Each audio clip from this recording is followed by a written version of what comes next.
ഈ അനിൽ ആന്റണി പോയതിനെ കുറിച്ച് എന്താ ശ്രീ രമേശ് ചെന്നിത്തല അങ്ങയുടെ അഭിപ്രായം? ആവേശം കൊണ്ട് ഓരോന്ന് വിളിച്ചു പറഞ്ഞ് തടിയേടാക്കണ്ട, പണിയെടുക്കാതെ ജീവിക്കാൻ നോക്ക്. BJP-യിലേക്ക് ആളുകൾ പോകുന്നു, താല്പര്യപ്പെടുന്നു, നല്ല സാധ്യതകളുള്ള പാർട്ടി ഏതാണോ അതിലേക്ക് പോകുന്നു, അതല്ലാതെ പ്രത്യയശാസ്ത്രമൊന്നും പ്രശ്നമല്ല എന്നുള്ള നിലയിലേക്ക് ചെറുപ്പക്കാരും മാതാപിതാക്കളും ഒക്കെ വിചാരിച്ചു തുടങ്ങിയ എന്താ അവസ്ഥ നമ്മുടെ നാട്ടിൻ്റെ? അമ്മാവൻ കാര്യമായിട്ട് ചൊറിയുന്നുണ്ടല്ലോ.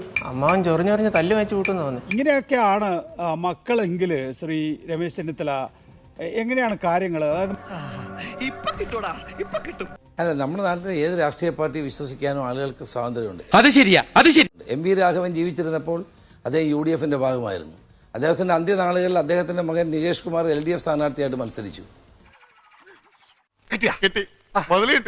അതിനകത്ത് ഫാക്ച്വലുണ്ട്. MP രാഘവൻ മരിക്കുന്നത് 2014-ലാണ്, ഞാൻ മത്സരിക്കുന്നത് 2016-ലാണ്. അല്ല, എന്നാലും MP രാഘവനോട് CPM കാണിച്ച ക്രൂരതകൾ നോക്കുമ്പോൾ നിങ്ങൾക്ക് എങ്ങനെയാണ് അവിടെ പോകാൻ പറ്റുന്നതെന്ന് ആരെങ്കിലും ചോദിച്ചാൽ അവരെ കുറ്റപ്പെടുത്താൻ കഴിയുമോ?